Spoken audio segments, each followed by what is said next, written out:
Welcome to Keeping Score. I'm Rick Horrow. Each week we bring you insights from the playmakers, deal makers, and rule makers in the world of sports. I'll give you my take on some of the items of the week using my 30 years of experience doing deals for teams, leagues, and players. Plus, we'll talk with a central figure in the sports world. The views expressed in this podcast are my own and do not represent the views of Reuters.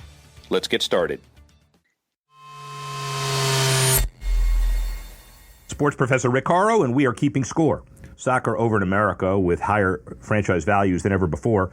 American football halfway over in America. College basketball beginning, and a whole host of other positive metrics relative to TV advertising and numbers.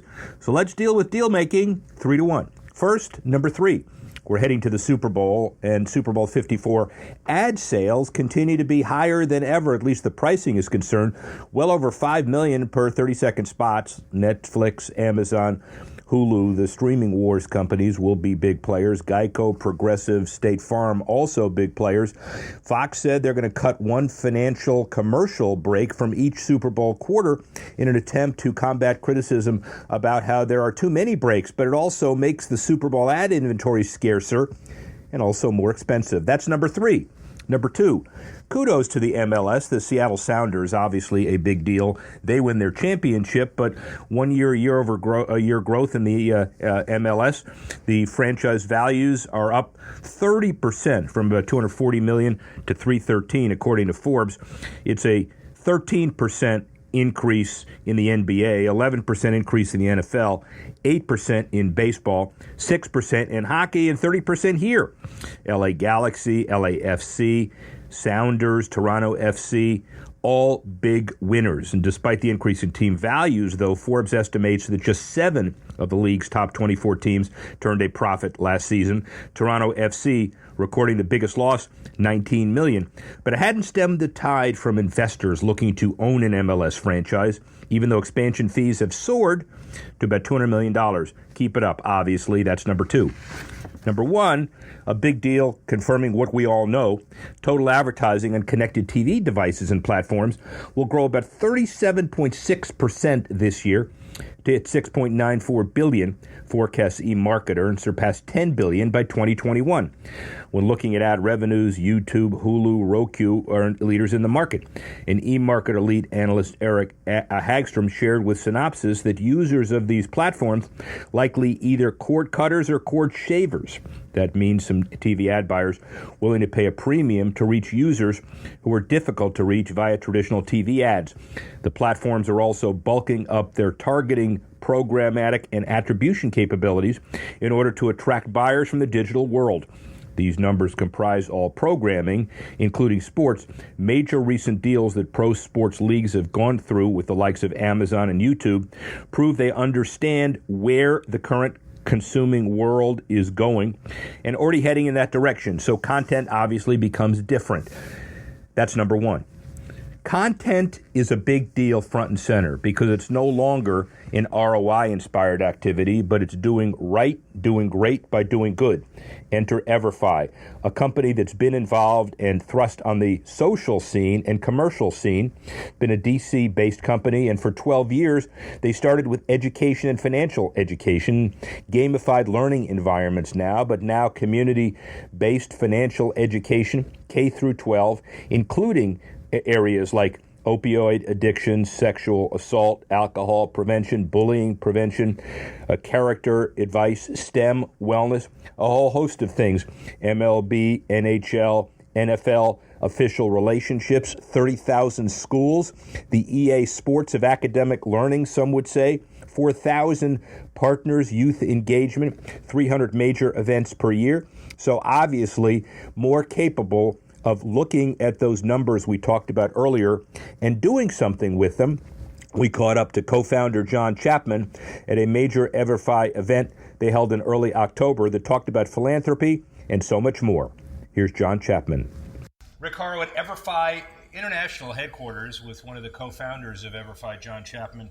Thank you for allowing us to run roughshod into and over your house. It's great to have you all here. Thanks very much. You know, this has become very significant as philanthropy broadly has increased about 12% a year to the way you can measure it. Yep. And your company basically tells people in corporate America how to spend money to maximize the greater good, and also benefits sports and benefits kids and schools in the process. Talk about that.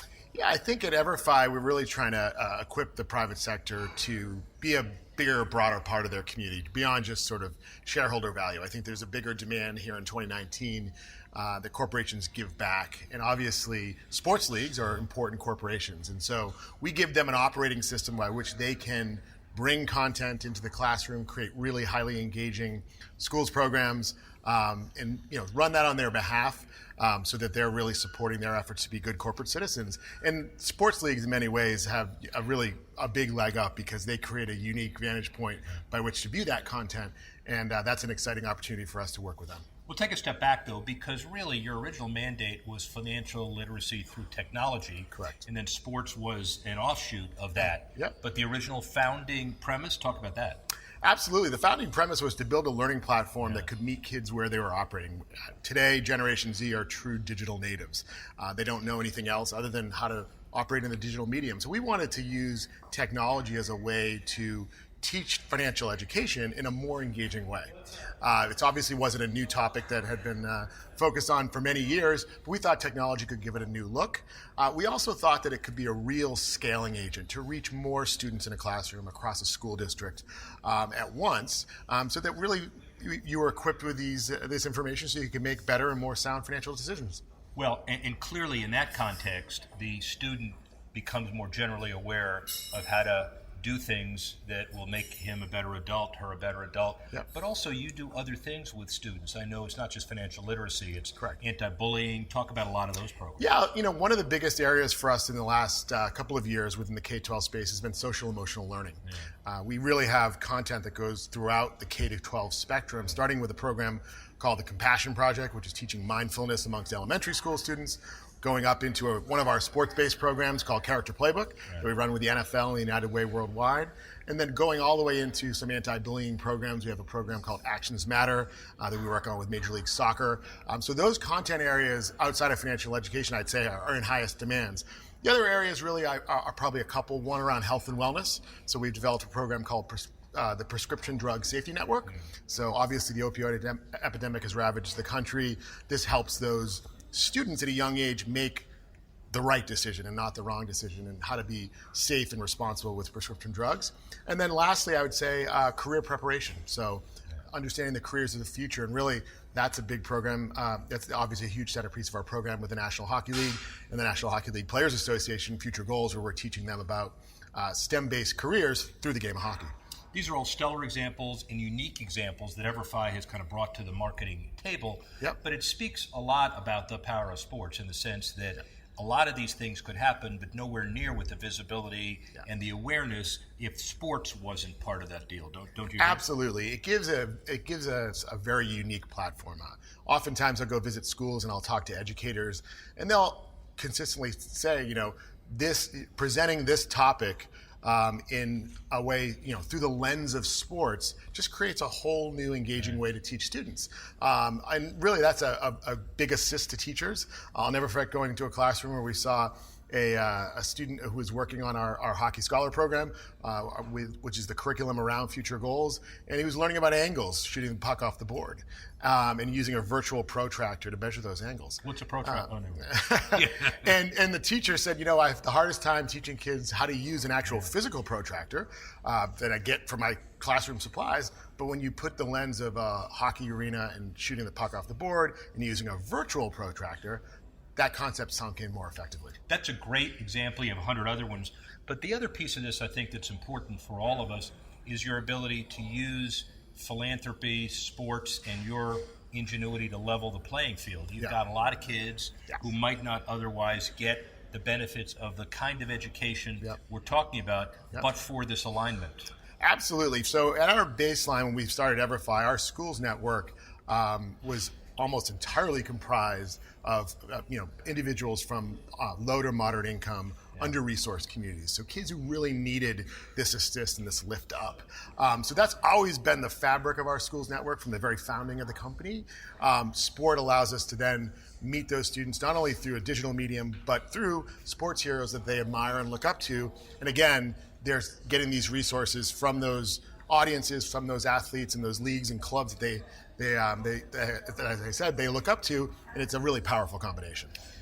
Both rumor and press release have it that you're going global. What's the deal? We are indeed. It's actually super exciting. We announced today publicly that we have acquired our first organization, acquired a company based out of London called EdComms, giving us a global platform now. We now have an office in London. And what's fun about EdComms as it relates to the world of sports is we met them through joint work we were both doing with the Premier League. They had worked on a school program with the Premier League called Primary Stars in the UK. We had built a version of that here in the US, and now we've joined forces to do it all over the world. Now, what it really means, I think, is, and you tell me, that the alignment of the tasks that you all are able to do transcend the oceans. The kinds of things that you need to be able to do to generate corporate support, to go to the schools.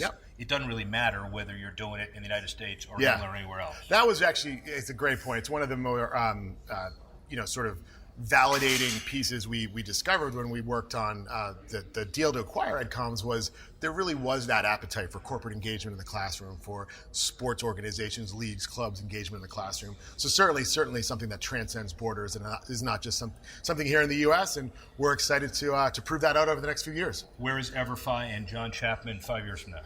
Well, certainly, as we just talked about, we're going to have much more of a global footprint than we have today. We operate, obviously, mostly in North America.